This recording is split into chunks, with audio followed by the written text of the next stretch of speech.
What happens when a small-town deputy picks the wrong woman to push around at a dusty gas station in rural Kentucky?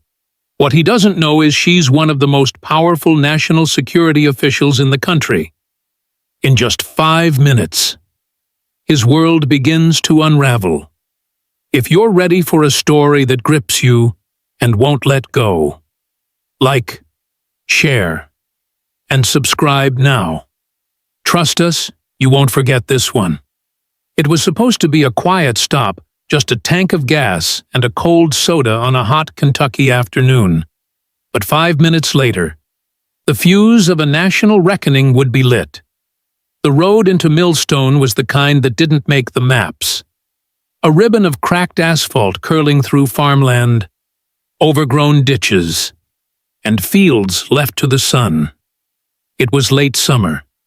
The kind of heat that clung to your skin like syrup and made the air shimmer in waves above the hood of a car. The kind of silence that settles in small towns where nothing big is supposed to happen. But today, something big was about to. Very big. Commander Elise Ward, 53, seasoned, sharp, and composed, had just driven more than 6 hours across state lines after a classified briefing in Tennessee. On paper, she was the Director of National Security Operations, a title that didn't mean much to the average person but carried weight in rooms most people would never enter. She had handled hostage negotiations across oceans, de-escalated nuclear threats with nothing but her voice, and stood in briefing rooms beside generals and heads of state. But today, dressed in worn jeans, a black t-shirt, and a dusty pair of aviators, Elise looked like anyone else passing through town. And that was the point. She wasn't flaunting power. She never did. Because Elise Ward had learned long ago that the most dangerous thing about being underestimated was how easily it let you see the truth. She pulled into the faded gravel lot of the Sunoco Gas and Mart, the only fuel stop for 30 miles. The pumps were old analog dials and faded stickers, and the overhang creaked each time a gust of wind rolled through. Her black SUV idled as she stepped out, stretching slightly before grabbing the nozzle and starting to fill the tank. She moved with the calm, measured grace of someone who knew how to blend in. Not tired exactly, but calculating. Always, and always prepared. Across the lot sat a rust-colored sheriff's cruiser, parked at an angle, engine off. The driver's window rolled down from inside. The unmistakable twang of classic country music floated through the dry air. The deputy had been watching her since she pulled in. She felt it. That kind of gaze. You don't need eyes to notice. The kind that weighs heavy and wrong. Deputy Ray Colton stepped out of the car slowly, his boots crunching on gravel. He was built like a boulder, thick arms, thick neck, pale buzz cut that turned bright red in the heat. His uniform looked like it hadn't been washed in weeks, but the badge still caught the sun. He walked like someone who thought the ground should move for him. Elise didn't look up. She didn't have to. "You lost." "Ma'am?" he asked, his voice coated with something just short of polite. She kept her eyes on the pump. "Just getting gas," she replied. Calm, neutral. He came closer. Too close. "Don't see too many out-of-state SUVs out here," he said, squinting at her plates. "And folks who drive vehicles like that don't usually stop at this dump." Elise turned now, slow and deliberate. "Is there a problem?" Deputy Colton's jaw tensed. "Depends. Got ID on you," she raised an eyebrow. "What's the reasonable suspicion?" That was it. The line. She hadn't raised her voice. She hadn't made a scene. But that one question, that refusal to bow, was all it took to set him off. Colton stepped forward fast. aggressive. Before she could even reach for her wallet, he shoved her hard palm to shoulder, a full-bodied push that knocked her into the side of the SUV. The impact echoed across the lot. Elise caught herself on the mirror, regaining balance, but her eyes flashed. "That was unnecessary," she said, low and even, pain buzzing under her tone. But Colton wasn't listening. He was already rifling through her open passenger side door, tossing aside a briefing folder, sunglasses, and an energy bar like they were trash. No warrant, no cause, just the assumption that she didn't belong. She didn't move. Not yet. Not with him this close. Not with the pump still running. Her instincts honed through decades in war zones, negotiations, and black site extractions told her exactly what to do. Survive the moment. Respond later. "My registration's in the glove box," she offered. Colton found it, crushed it in one fist. "Elise Ward," he read aloud, almost mocking. "What are you really doing in Millstone?" "Miss Ward." She didn't flinch. "Getting gas. Same as I said." And then came the boot. Without warning. Without reason. He kicked her. Hard, right in the shin. The sound, bone against bone. Gravel-scraping skin was sharp enough to echo. She went down. Her leg buckled as pain exploded through her knee. The gravel tore through her jeans as she hit the ground, palms out to break the fall. The gas pump clicked off with a hollow thud behind her, the nozzle slipping from the tank and clattering against the side of the SUV. Colton stood over her, breathing hard, his lip curled. "That's where you belong," he muttered. And then, like he'd stepped on a bug, he turned and walked away. But what neither of them saw, not yet, was the teenager standing at the far corner of the lot. Barely 16. Shaggy hair. Convenience store name tag half hanging from his shirt. He held his phone low, the camera lens peeking out between his fingers.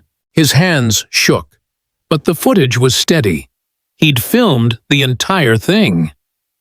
Colton got back in his cruiser, smirking. He revved the engine like punctuation, then tore out of the lot, dust spiraling in his wake.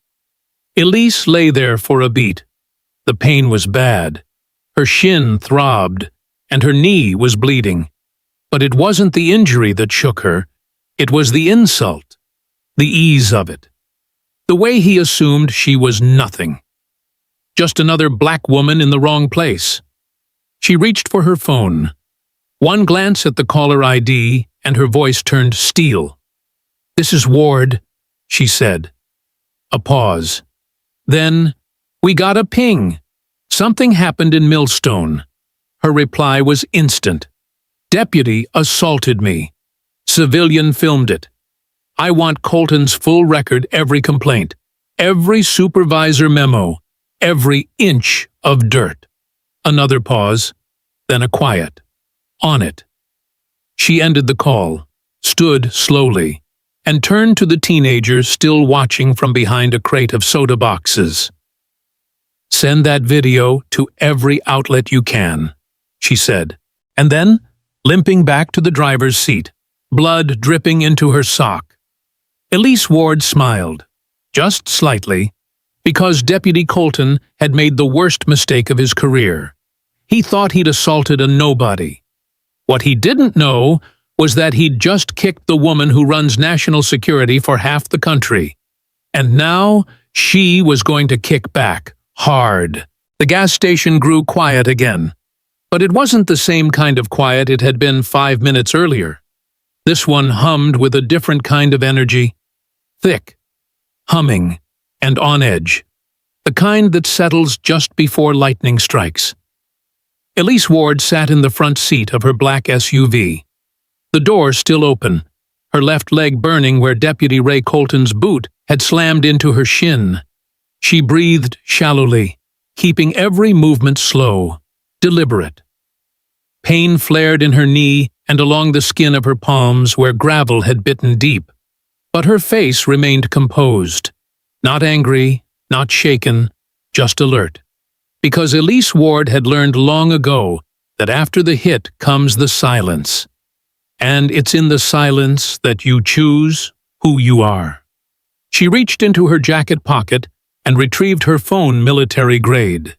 Encrypted, silent as a whisper. No emojis, no games, just direct access to the nerve center of Federal Intelligence Operations. She opened her secure contact list, scrolled past dozens of names, and tapped one marked DC Ops Eyes Only. The line rang once, then a voice crackled to life low, clipped, urgent. Elise. Her voice was steel wrapped in silk. I need a pull.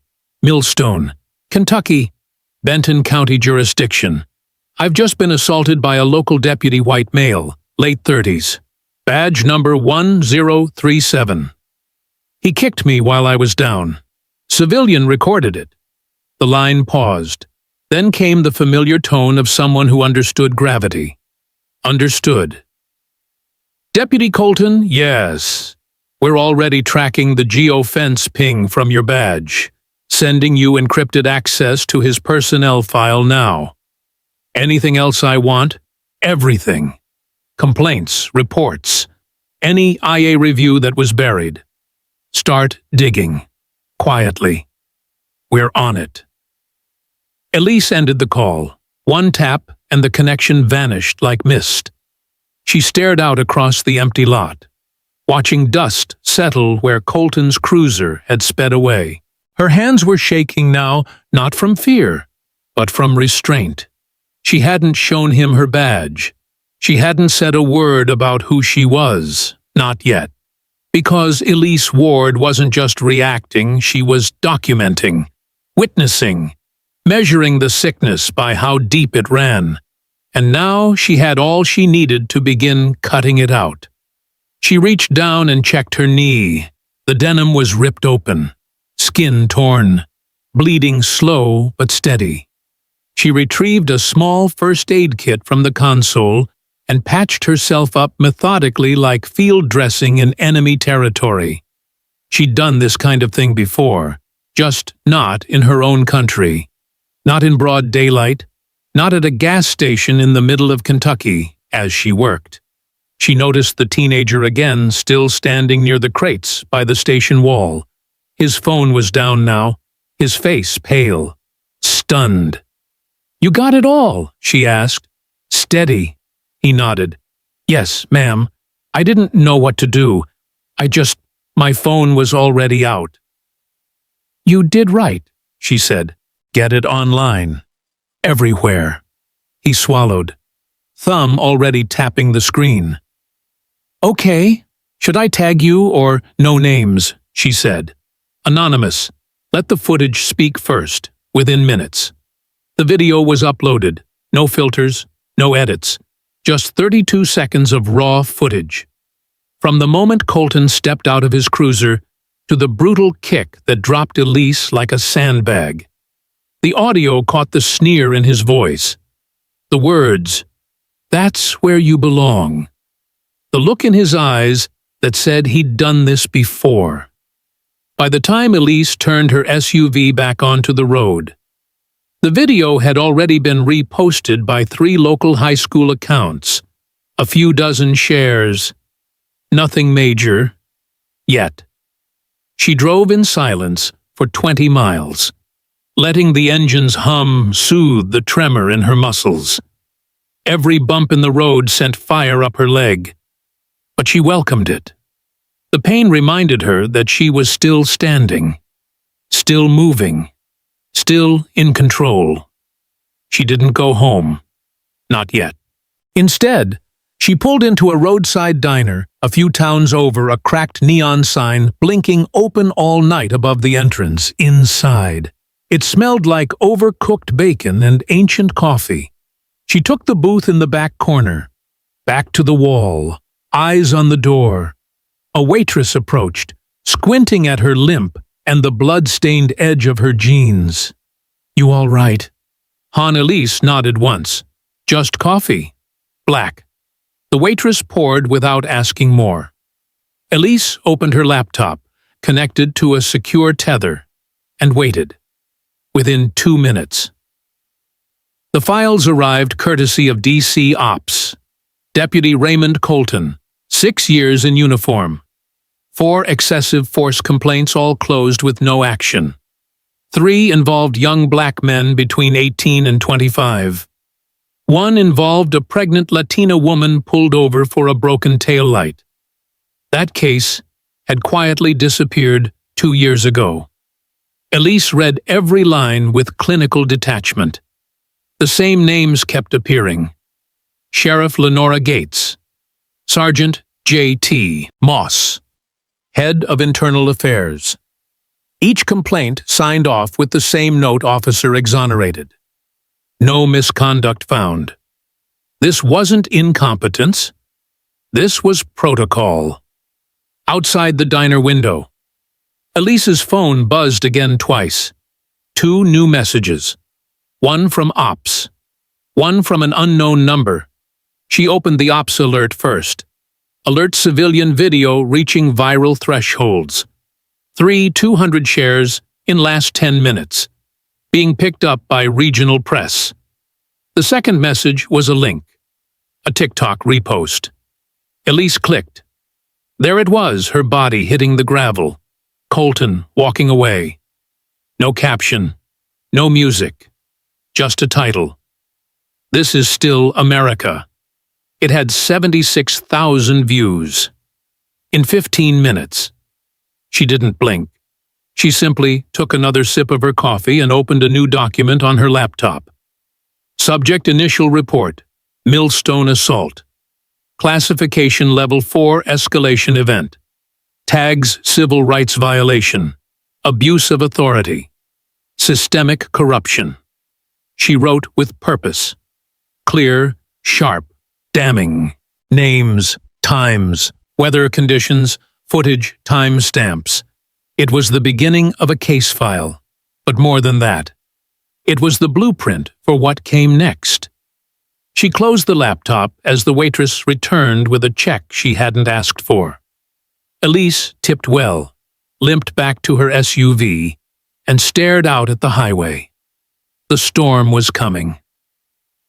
But Elise Ward, she was the storm, and the silence that followed her assault that long, stretching quiet, was about to break wide open, because every system that protects a bully leaves behind footprints, and Elise had just begun to follow them.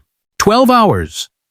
That's all it took for the video to go from a shaky clip on a teenager's phone to a national firestorm.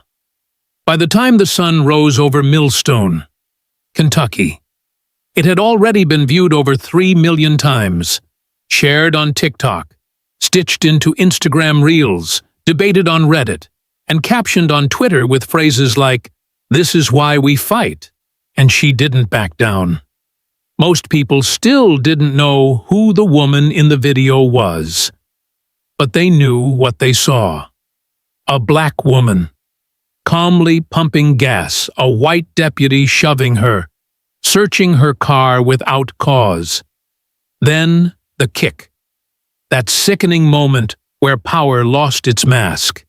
It replayed over and over, in slow motion and high resolution. The outrage wasn't confined to social media, it was everywhere. Elise Ward had become a symbol, unintentionally, unwillingly, but undeniably. And that morning, as the nation turned its eyes toward a town most couldn't find on a map, Elise stood in front of the Millstone County Courthouse, her leg bandaged under tailored slacks, her badge clipped openly to her belt for the first time since the assault. No more anonymity, no more silence. She was done watching from the shadows. The courthouse steps were swarming, reporters with mics in one hand and cell phones in the other crowded behind yellow tape. Locals stood shoulder to shoulder, some holding signs, "We see you. Elise, accountability now. This system is broken." A few wore T-shirts already printed overnight with the still image of the kick mid-air. Captioned, "Not this time." Elise didn't come with a prepared speech. She didn't need one. She didn't read from notes. She stood tall, flanked by no one. No attorneys, no handlers. Just her. "My name is Commander Elise Ward," she said, her voice clear and cutting across the humid Kentucky air. "I serve as Director of National Security Operations under the Department of Homeland Security. I've spent over 25 years in defense, intelligence, and crisis response. I've led hostage rescues on foreign soil. I've negotiated ceasefires between warring factions. I've walked into rooms where failure meant death." A hush fell over the crowd. "But yesterday," she continued, "I was kicked to the ground by a sheriff's deputy in my own country. No warrant, no probable cause, no reason, except one, because he thought he could." A murmur of voices rippled through the journalists. "I did not identify myself during the encounter because I wanted to see how far it would go. I wanted to know just how broken this system is for those without a badge, without a title, without protection." She paused and looked out over the crowd. "Well, now I know." There was nothing theatrical about the moment, just weight, pure, unfiltered gravity. Elise reached into her blazer and pulled out a slim folder. Holding it up. "This morning, I have filed a formal request with the Department of Justice for a federal civil rights investigation into the Millstone County Sheriff's Department, citing a documented pattern of abuse, misconduct, and obstruction of justice spanning over 6 years. I have also submitted evidence of at least 4 excessive force complaints against Deputy Ray Colton that were dismissed without proper review." Cameras clicked like falling rain. "You'll find those complaints were buried under the supervision of Sheriff Lenora Gates. I've submitted her name to be included in the scope of this investigation." That name, Gates, landed like a thunderclap. Reporters leaned forward. Spectators gasped. Local activists whispered excitedly. For most in Millstone, Lenora Gates had been untouchable for over a decade, elected 3 times unopposed. Her face on every billboard, her name on every grant. But today, Elise had ripped away the shield. "This is not about politics," Elise continued, calm but unwavering. "This is about accountability, because if someone like me can be treated this way..." Imagine what happens when no one is watching. A swell of applause broke through the quiet, hesitant at first, then growing louder. Elise didn't smile. She didn't bask. She stepped down from the podium, took one long breath, and walked through the crowd like she had nothing to prove, because she didn't. Moments later, the Sheriff's Department issued a statement, if you could call it that. No press conference, no apology, just a 1-paragraph release posted to their dusty Facebook page. The Millstone County Sheriff's Department has been made aware of an incident involving one of our deputies. We are cooperating with federal inquiries and will await the results of a full investigation. We remain committed to transparency and justice for all citizens. No mention of Colton. No mention of Elise Ward. No mention of the video watched by millions. It was the language of cowards. Vague. Lifeless. The kind of statement crafted not to inform, but to deflect. But the moment had already outgrown them. News vans rolled into Millstone by the hour. Protesters from nearby towns began arriving with signs. supplies, bullhorns. National commentators debated the case on morning shows. Civil rights lawyers began pulling up similar complaints from across the state. Local clergy held vigils outside the courthouse. Elise's inbox filled with messages from military veterans, single mothers, school teachers, all saying the same thing. Thank you for standing. And while the country was catching up to the story, Elise was already 5 moves ahead. Because this wasn't just about Ray Colton. It wasn't just about one kick. It wasn't even about Lenora Gates. This was about the soil that grew them both, the roots that fed them, the power that protected them. And Elise was about to dig deeper than anyone ever had, as the sun dipped behind the clock tower that evening, painting the courthouse gold. Elise sat alone in her rented motel room, leg still throbbing. Her laptop glowed in the dark. Folders open, names connecting. A case file growing thicker by the minute. Because now that she had gone public, now that the world was listening, she was going tactical. No more warnings, no more patience. The system had kicked the wrong woman, and Elise Ward was just getting started. The press conference was only the beginning. While the world exploded with headlines, tweets, and a flood of think pieces praising Elise Ward for her poise and fire, she was already back in the shadows, right where she was most dangerous. Public attention was the accelerant. But Elise knew the fire itself had to burn much deeper, because Ray Colton wasn't a lone bad actor. And Sheriff Gates wasn't just negligent. That kick at the gas station, that brutal, arrogant act wasn't spontaneous.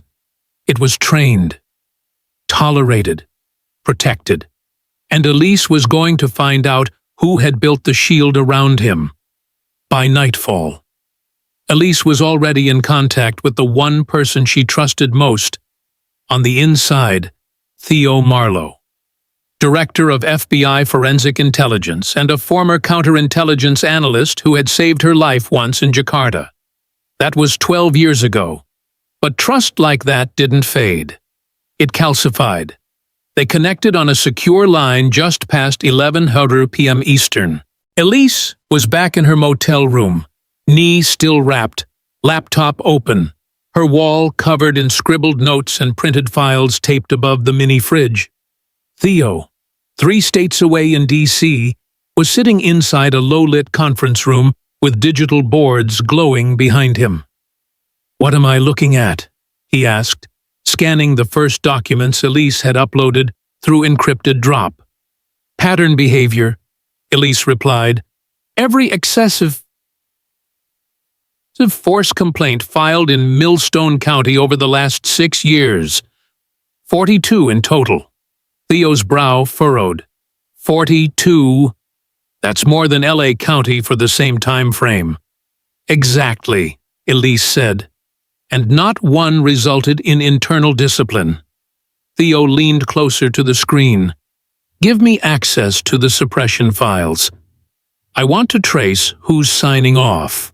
Within 15 minutes, Elise had pulled Sheriff's Office internal review documents from a back-channel bureau server, and together they walked through them name by name.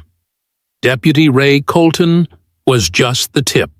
There were at least 8 other deputies flagged multiple times for excessive force, unlawful search, or intimidation. Every case reviewed, every complaint dismissed, and always with the same signatures: Sheriff Lenora Gates, Internal Affairs Chief Mason Crowley, and a local judge by the name of Ronald Elkins. Theo pulled up Judge Elkins's record. Federal appointee number Elise replied. Locally elected. 3 terms. Former ADA with the state's Attorney General office. Theo's fingers tapped the keys. And yep, he's the one who tossed the civil case against Colton's victim 2 years ago. The one who needed surgery after being thrown into a squad car. Elise sat back in her chair, eyes locked on the timeline forming in her mind. That case never made it past pre-trial. Judge Elkins ruled it lacked merit within 3 days. Without a hearing, Theo asked. No motion filed, she said. He just closed it. Then came the next bombshell. As Theo parsed digital traces from the sheriff's department's cloud drives, he found something buried in an older file directory labeled Vehicle Inspection Logs. Inside was a series of videos, mislabeled and mislabeled again, body cam footage stripped of metadata. And yet, the content spoke volumes. He opened one. It showed a black teenage boy, around 16, being stopped on the side of a rural road by 2 deputies, Colton and another officer named Brent Lowry. The teen's bike was on the ground, and he was clearly panicked, hands in the air, trembling. The deputies laughed as they rifled through his backpack, making jokes about what city punks carry. No crime was committed. No citation issued. The video ended with one of them saying, "You run your mouth. Next time, you won't ride home." Another video showed a Latina nurse being pulled over late at night, headlights illuminating her terrified face. Colton's voice again, demanding she step out. No dash cam footage was filed. No police report. The incident never happened. Officially. Theo's voice was low, taut. These were buried intentionally, which means someone's managing the burying, Elise said. Together. They began to map the connections. Each of the flagged deputies had received high-performance evaluations despite complaints. Those evaluations were signed off not just by Gates, but by district contractor Ellis Monroe, who had been quietly securing training grants and departmental bonuses through a private consulting firm called Blue Ridge Asset Management. Theo's search deepened. Blue Ridge had no website. Its LLC was registered to a P.O. box in Nashville. But what jumped out was this over the last 5 years. Blue Ridge had secured over $2.4 million in law enforcement training enhancement contracts, all funded through discretionary rural development grants. Theo flagged them. This guy, Ellis Monroe, has been routing funds directly into Millstone's department. Kickbacks are possible. Elise already knew it. She could feel it in her gut. He's not just a vendor, she said. He's laundering legitimacy. Every time a deputy gets flagged, he signs off on new training modules, keeps them on the street, keeps the money flowing. They cross-referenced more files, pulling together fragments from complaints, emails, and procurement forms. By 2:00 a.m., Elise had a dozen names pinned to her wall, stringing from Colton to Gates, to Crowley, to Judge Elkins, to Monroe, to Blue Ridge, and finally, though she couldn't prove it yet, to a state oversight committee chaired by someone she suspected was pulling strings far beyond Millstone. The picture forming wasn't of a broken system, it was a deliberately rigged one. Victims were silenced. Files were doctored. Footage was erased or mislabeled. Deputies were rewarded for aggression. Judges swept the cases away.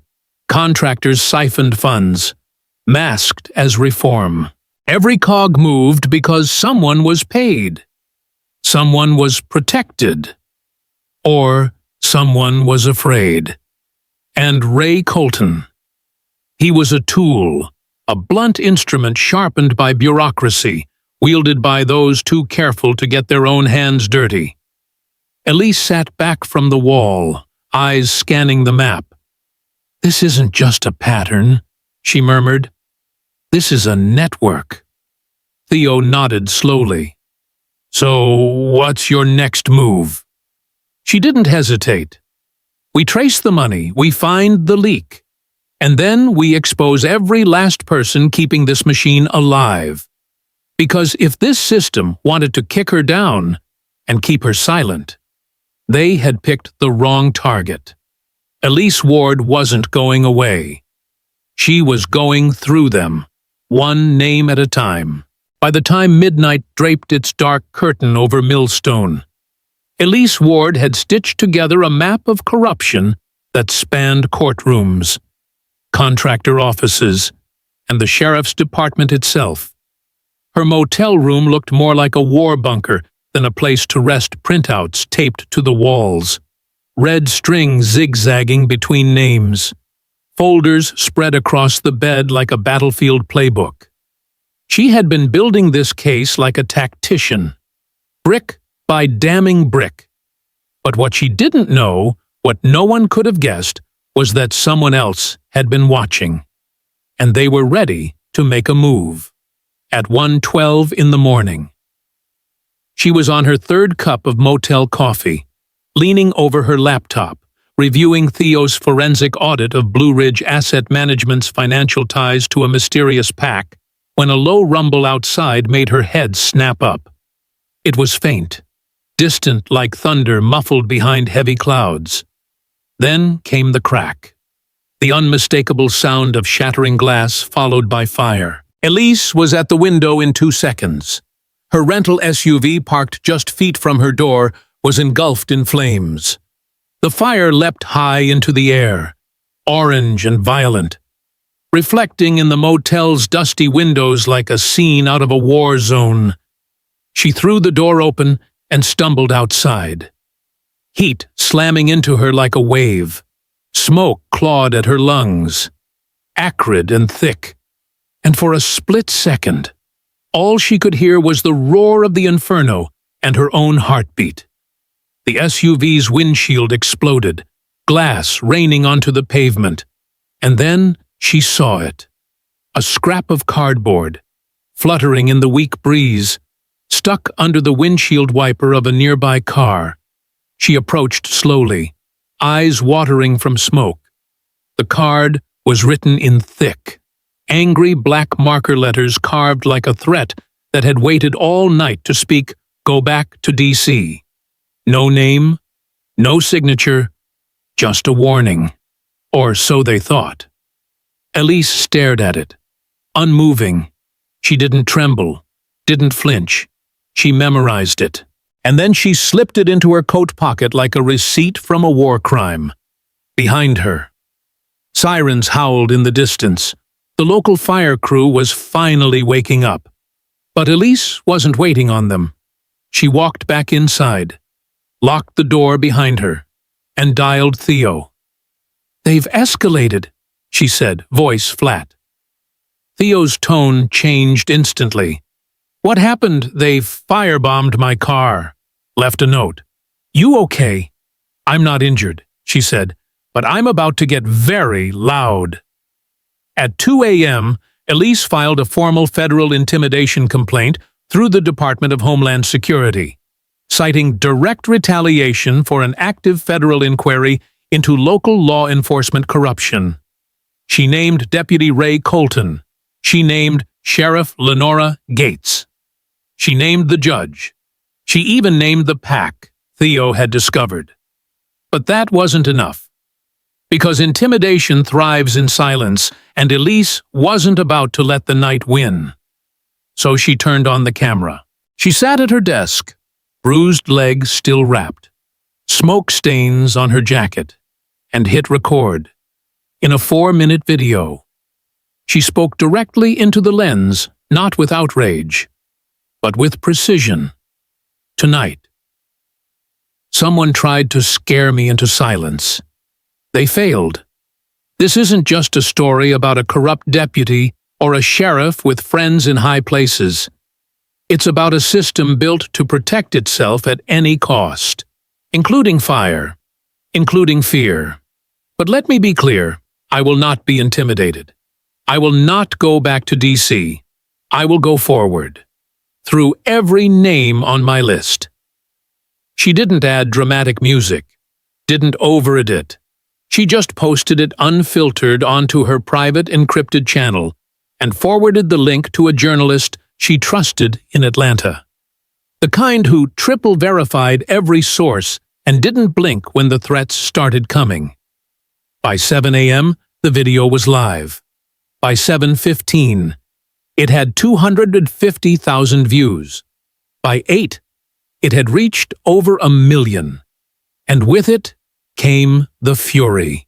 National news outlets picked it up first: CNN, MSNBC. Even late-night anchors began quoting her words. Then came the local stations in Missouri, Illinois, and Tennessee. But what Elise noticed most was the people. Not the headlines, not the pundits. The people. Protesters began to gather before noon, not just in Millstone, but in 3 surrounding counties. In front of courthouses, in front of police stations, in front of Sheriff Gates's campaign office, college students, retired veterans, school teachers, store clerks, people holding signs that read, "We are all Elise. You can't burn the truth. This time, we watch." By late afternoon, Millstone's mayor issued a statement clearly shaken, demanding an independent review of all county law enforcement. Elise knew it was a PR move, but it was the first crack in the wall. Pressure was mounting. Meanwhile, Theo continued feeding her intel in real-time emails, procurement logs, connections to other departments. But Elise focused on one thing, only: the machine, the one that tried to erase her story with fire. She printed the image of the burned SUV, taped it on her motel wall. She looked at it not as a loss, but as a badge of escalation.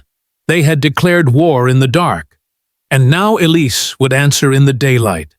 She spent the rest of the day feeding verified data to journalists, pushing backdoor files to civil rights groups, and building a press kit so airtight not even the DOJ could deny it.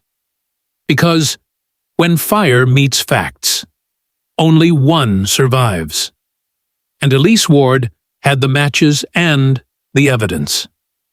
That night, as the protests continued under the orange glow of streetlights, and the world replayed her video like gospel, Elise sat quietly in her room, ankle elevated, window shades drawn, voice calm.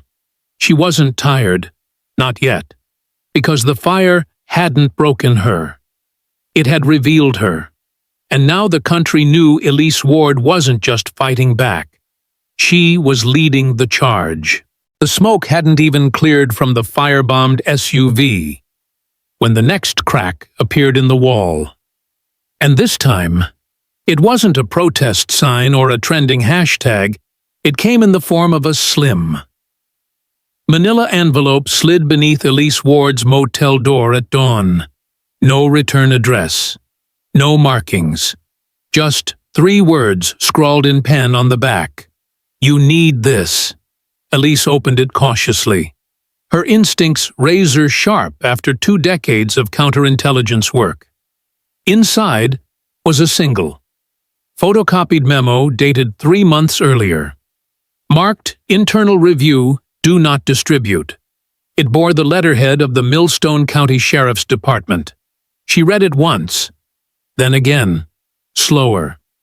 The memo detailed an official complaint filed against Deputy Ray Colton for an incident involving the unprovoked physical escalation of a traffic stop involving a 22-year-old Black Army reservist. The report included written witness statements, dash cam references, and even a medical release form noting visible bruising consistent with blunt force trauma. But the final section was what made Elise's blood go cold. Recommended action, temporary suspension. Pending IA review, override authority, Sheriff Lenora Gates. No suspension enacted. Case closed. Reason cited. Community trust in the department must remain intact. Officer acted in context. Context. That was their shield. Not truth. Not accountability. Context. Elise's hands trembled not with fear, but fury. This wasn't a rogue officer. This was a protected one.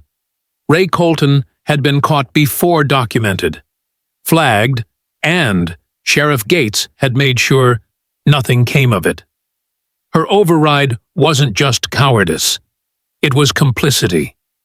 Elise scanned the file's embedded signature data.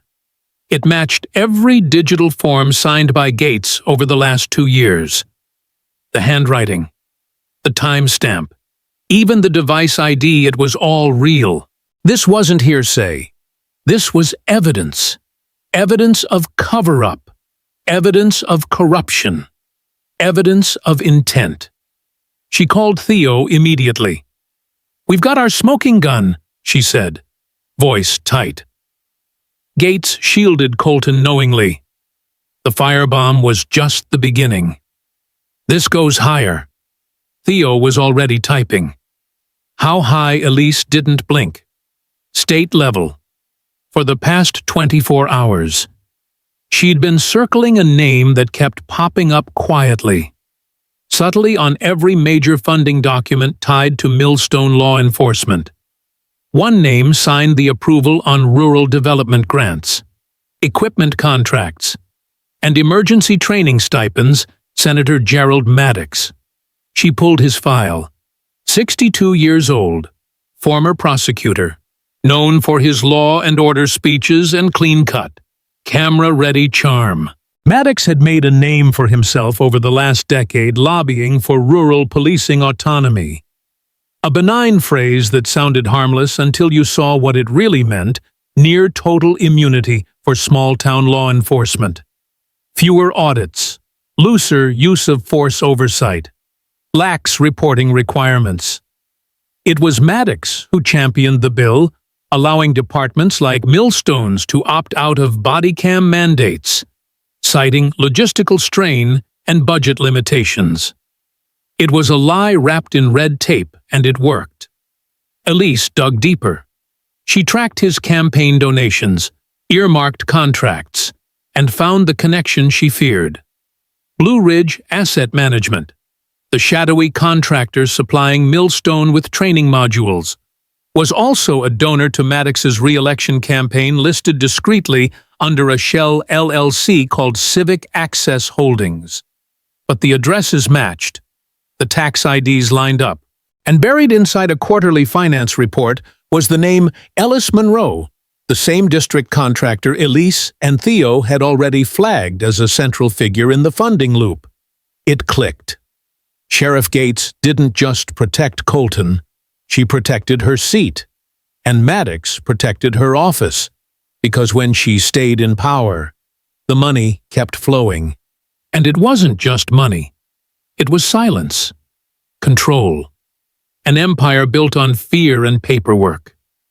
Elise leaned back in her chair, eyes narrowing as she traced the chain of protection. Deputy Colton, shielded by Sheriff Gates, funded by Ellis Monroe, covered by Blue Ridge, propped by Senator Gerald Maddox.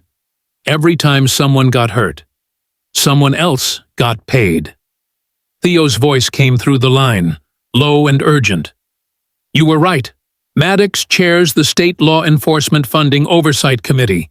He approves every rural sheriff's budget allocation for the next fiscal year." Elise froze. "He's not just part of the cover-up," she said. "He built the structure." Theo kept going. "He also co-authored the Rural Stability Act last session. That's the bill that granted emergency immunity to officers under investigation, pending full review, which never happens," Elise muttered. "Nope," Theo confirmed. "Because guess who appoints the reviewers?" Elise closed her eyes for one long second. Maddox. Exactly. It wasn't a department problem. It wasn't even a county problem. It was a state-sanctioned protection ring disguised as public service. Elise opened a new file and began building the visual map. She started with names, then lines, then connections. She titled it The Shield Network. At the center, She placed a photo of Maddox smiling at a podium, flanked by uniformed deputies and American flags. Below that, Gates, Monroe, Elkins, Colton, Crowley. She pinned it to the wall above her bed. They had tried to scare her back to D.C., but all they'd done was draw her deeper into the fight. That afternoon, she sent a carefully worded tip, anonymous but precise, to the same Atlanta journalist who'd run her last video. It contained just one image, the leaked internal memo with Gates's override signature and the words, "Case closed," highlighted in red. By 5:00 p.m., it was trending nationwide.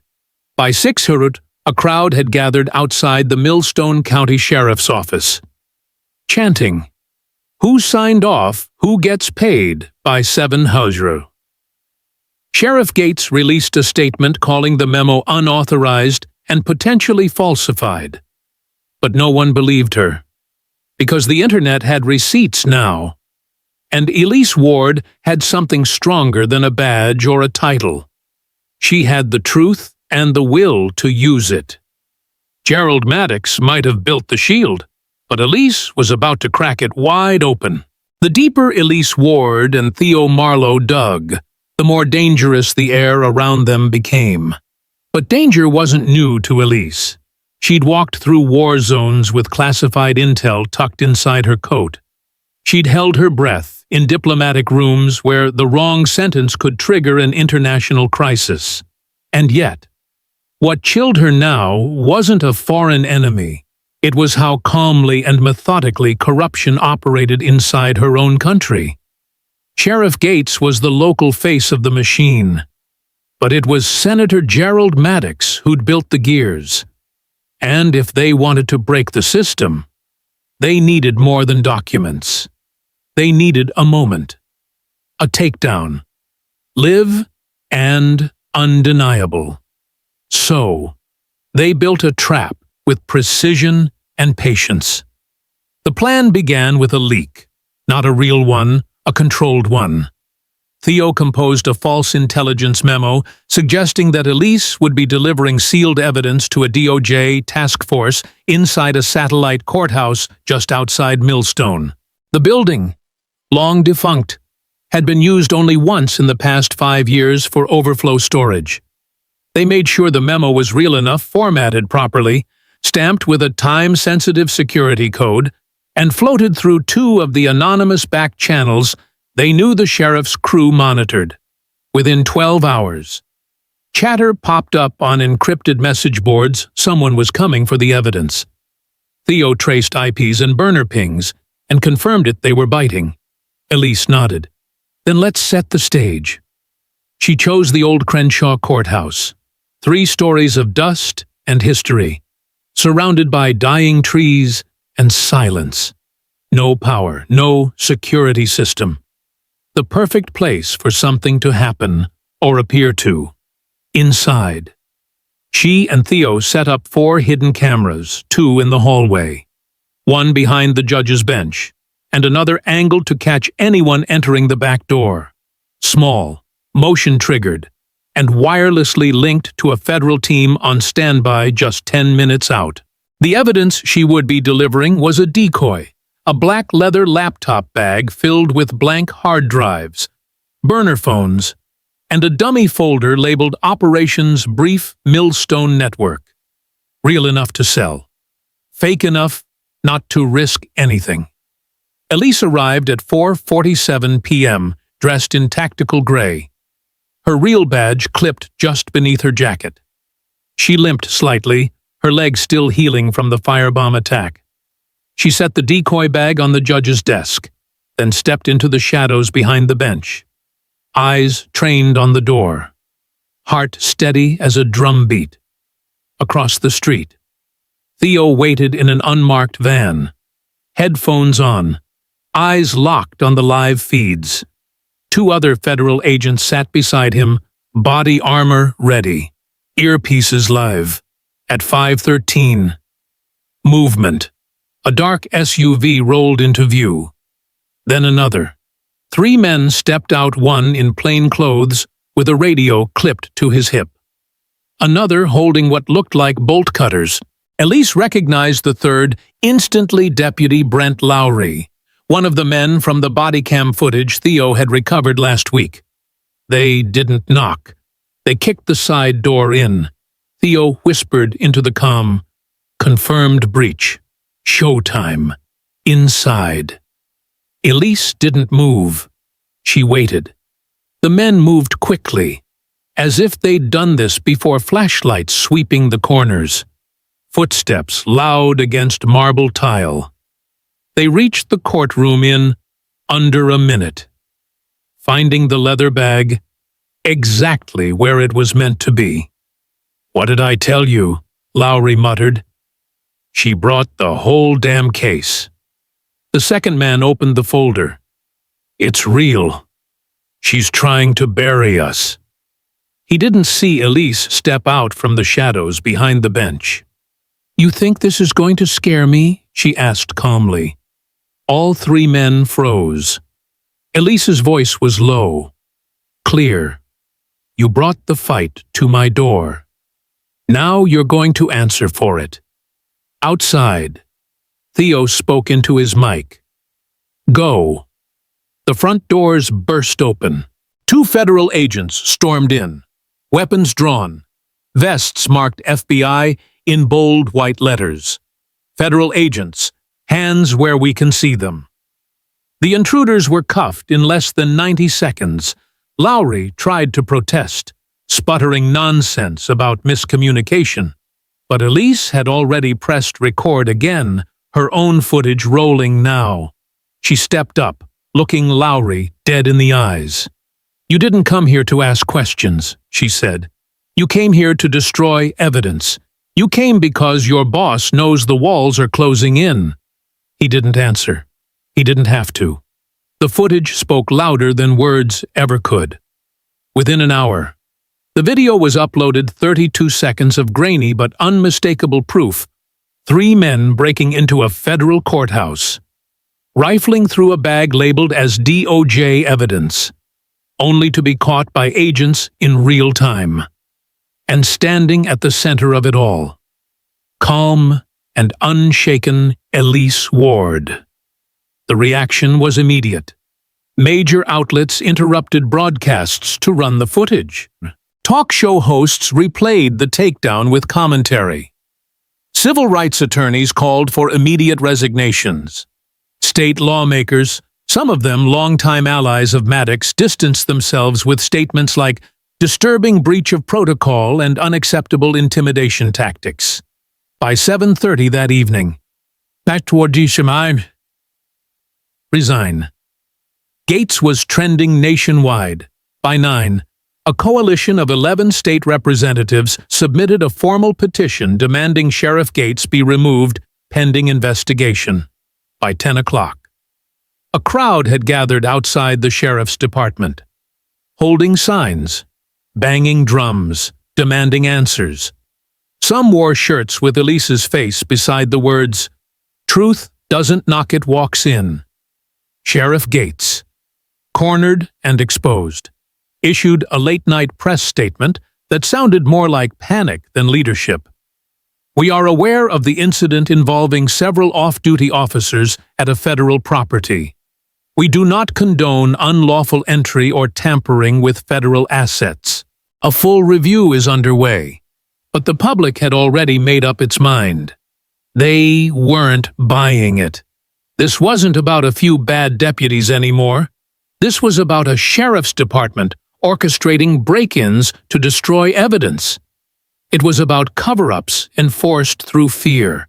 And it was about a woman wounded, targeted, underestimated, who stood in their path and did not move. Elise didn't celebrate. She didn't smile. She simply sat on the courthouse steps with Theo after the agents drove the intruders away, her leg aching, her phone buzzing non-stop with calls, interviews, and press requests. Theo handed her a water bottle and said quietly, "That was one hell of a move." Elise looked out into the dark, where the shadows seemed thinner than usual. It was necessary. She said, "Now they know they're not untouchable." The trap had been set. The bait had been taken. And now the tide was turning. Sheriff Gates had built her empire behind locked doors and blurred lines. But Elise Ward had just kicked one of those doors down, and the whole house was starting to shake. The trap had been sprung, but the war was far from over. Sheriff Gates had stumbled, caught red-handed with her deputies attempting to interfere with a federal investigation. Public pressure mounted by the hour. But Elise Ward knew something deeper still needed to fall the rot beneath the rot. The money. The power. The man who'd spent years constructing legal shields around small-town corruption. Who had written immunity into law and silence into policy, Senator Gerald Maddox. The architect. And this time, Elise wouldn't be alone. By the second morning after the courthouse sting, she was in D.C., seated in a closed-door conference with Marina Giles, a relentless federal prosecutor from the Department of Justice. Marina was known across legal circles as the one you called when you didn't just want justice, you wanted truth with teeth. Her conviction record was unmatched, her cross-examinations surgical. She sat across from Elise with a highlighter tucked behind one ear and a folder in front of her marked Project Crenshaw. "Walk me through it," Marina said. "No preamble." So Elise did. She laid out everything Gates's override of the Colton report. The financial trail from Ellis Monroe's contracting firm to Blue Ridge Asset Management, and Blue Ridge's shell donations funneled through a PAC supporting Maddox's re-election. Marina listened in silence, her pen never stopping. When Elise finished, Marina slid a sealed envelope across the table. "We've had this sitting in an evidence locker for 2 weeks. Just got authorization to use it." Elise opened the envelope. Inside was a USB drive and a printed transcript. The title, Confidential Recording, Donor Strategy Session, March 8th. And there it was, right at the 10-minute mark. I don't care what agency she works for, Ward is a political headache, a spotlight with legs. If Millstone doesn't quiet her down, I'll find a way to neutralize the Ward problem myself. The voice was unmistakable, smooth, calculated, confident. It was Maddox. The audio had been captured during a private dinner in Charleston by an anonymous source, someone seated just close enough to hit record. On its own, it was damning. But paired with the financial records Marina's team had compiled contracts signed by Maddox's cousin through a fake consulting firm that redirected funds to a network of private prisons, it became lethal. These prisons, Elise learned, weren't just housing inmates, they were receiving state-funded incentives to maintain occupancy. And the feeder pipeline, aggressive local policing in rural counties like Millstone. The more arrests, the more bodies. The more bodies, the more money. It was a system engineered to consume black and brown lives in exchange for power. Marina stood. We have him. The indictment came down 4 days later, a 37-page document detailing conspiracy, bribery, obstruction of justice, and misuse of state funds. But Elise didn't stop there. She released the audio publicly through a secure DOJ channel, attaching her statement, "This isn't about one town. This is about a system built to target, silence, and destroy anyone who threatens its power." And now, we have the architect's voice, in his own words. The reaction was explosive. News anchors dropped their usual cadence, stunned by the tape. Lawmakers on both sides of the aisle condemned Maddox. Civil rights leaders called it the biggest political scandal in rural policing since the COINTELPRO revelations. The hashtag #neutralize the problem trended for 24 hours straight, not with fear, but with fire. Artists remixed the audio into protest songs. Activists played it through loudspeakers at state capitol buildings. Under public scrutiny, the State Ethics Board moved fast.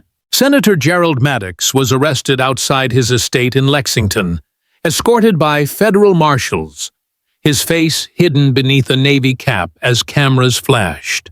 Elise watched from a distance, not with triumph, but resolve. The architect had fallen, but there was still debris to clear. Within the week, Sheriff Lenora Gates was indicted on multiple counts of conspiracy, evidence tampering, and obstruction of justice.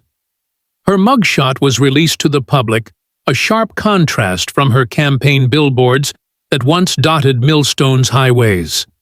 Those came down within 24 hours, replaced with posters of Elise Ward captioned, "The Truth Arrived." And as for Deputy Ray Colton, the Department of Justice charged him with 3 counts of federal civil rights violations, including excessive use of force, unlawful detainment, and retaliatory intimidation. His defense team claimed he was just doing his job, but with body cam footage, eyewitness testimony, and Elise's viral video as evidence, the narrative collapsed. He was denied bail and placed under federal custody pending trial. But it wasn't about punishment for Elise. It never had been. It was about disruption. The entire network from courthouse to campaign coffers had operated on the assumption that no one would ever string the pieces together. That no one with the reach, the resolve, and the credentials would ever stop long enough in a small Kentucky town to care. But Elise Ward had stopped. She had been kicked to the ground, firebombed, threatened, and hunted, and still she stood. And now, in the aftermath, she stood on firmer ground than ever before. At a press conference outside the federal courthouse in Louisville, she took no victory lap. Instead, she spoke to the crowd of reporters and citizens gathered in the spring sunlight. This is not the end. The arrest of a senator, the fall of a sheriff, these are consequences, not conclusions. We must ask ourselves how they rose in the first place. Who let them? Who benefited? And how many more exist in the shadows? Unchecked, justice is not a spotlight. It is a floodlight, and it must shine everywhere. By the time Elise stepped away from the podium, cheers had erupted not just in the courtyard, but across the nation. Students began using her speech in debate clubs. Teachers assigned her story as current events lessons. Memorial murals went up in towns she had never visited. Because even though the architect had fallen, the blueprint remained, and Elise had given the people the tools to read it, challenge it, and dismantle it. And so, with Maddox indicted, Gates behind bars, and Colton awaiting trial, Elise returned to Millstone one final time, not as a symbol, but as a citizen. She walked past the gas station where it all began, still scarred but standing, and paused. A small crowd gathered around her. A local girl, no older than 10, reached up and handed her a hand-drawn picture. It showed Elise in a superhero cape, standing in front of flames, holding a flashlight aimed at the shadows. She smiled, gently touched the girl's shoulder, and whispered, "The light belongs to all of us now." And then she walked on. The storm had passed, but the ground was forever changed. In the months that followed Senator Gerald Maddox's indictment, Sheriff Gates's arrest, and Deputy Ray Colton's federal charges, the nation didn't simply move on, it leaned in. Elise Ward's name had become synonymous with courage, but not the cinematic kind. Hers was quiet, strategic, bruised and burned, but unshaken. And now, with the system she had exposed unraveling in real time, the question loomed, what would she do next? The federal government gave its answer swiftly. Elise was officially reinstated to her position as Senior National Security Liaison with full honors and clearance. A closed-door vote from the Joint Intelligence Committee commended her work as a necessary act of internal preservation and moral courage. Presidential advisors reached out with offers to elevate her to new roles, ambassadorships, intelligence leads, even discussions about a cabinet seat. She thanked them and declined, because Elise Ward knew something that bureaucracy would never fully understand. You cannot change a system from a chair that requires your silence. And so, barely a week after her reinstatement, she handed in her resignation with one sentence: "My loyalty is to the truth, not the clearance level." It was both a quiet exit and a thunderclap. Her final act in office was a blistering, meticulously detailed 74-page document titled The Millstone Protocol, Exposing Rural Justice Failures in the American Heartland. Part policy white paper, part investigative reckoning. The report traced not just the corruption in Millstone County, but the systemic vulnerabilities that allowed it to fester unchecked oversight boards, limited data requirements for rural policing, loopholes in campaign finance law, and a web of immunity protections written by people like Maddox for people like Colton. The report was distributed to every member of Congress, every U.S. attorney, and every state attorney general within months. It became the foundation for 3 bipartisan reform bills, including the Community Law Integrity Act, which introduced mandatory auditing of rural law enforcement agencies receiving federal funding. But Elise didn't stop at paperwork. She took to the road. In the year that followed, she spoke at 19 universities, 8 major law schools, and over 30 public policy forums. She never charged a speaking fee, never carried notes, and at every stop, she said the same line: to close justice begins where silence ends. It was more than a quote. It was a challenge. At Howard, a student asked her, "How did you know it was worth the fight?" Elise smiled, soft but certain, because someone was counting on me who hadn't even spoken yet. At Berkeley, an elder professor wept after her talk. "We failed to stop this before," he said. Elise put a hand on his shoulder. "Then, let's make sure no one has to stop it alone again." She declined book deals, turned down documentary offers. What mattered to her now wasn't legacy, it was momentum. The system she'd disrupted was still adapting, still evolving. She wanted to be the voice that made it harder to go back to how things were. And then, on the 1-year anniversary, something unexpected happened. The town of Millstone fractured, shamed, and now in federal oversight erected a monument outside the gas station where it had all begun. It was a simple sculpture, a bronze silhouette of a woman standing tall, hands relaxed by her sides, gaze forward. At her feet, a broken badge. Behind her, a spotlight cast upward. On the plaque, 4 words. Here, she stood. Elise was invited to the unveiling. She hesitated at first. This was the place where she had been shoved, kicked, humiliated, where her country had failed her in the most intimate and brutal way. But as she stood in front of the monument, surrounded by townspeople, black, white, young, old, she realized something else. This was also where the silence had ended. She stepped to the podium.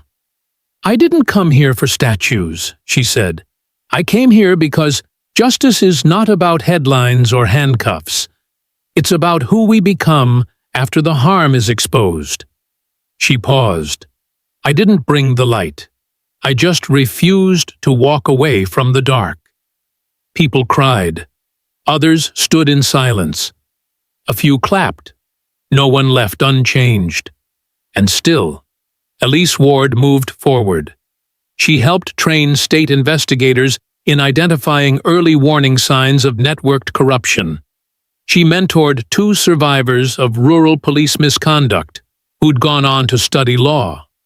She continued to release essays, not under her own name, but anonymously because the truth didn't need a spotlight, only a signal.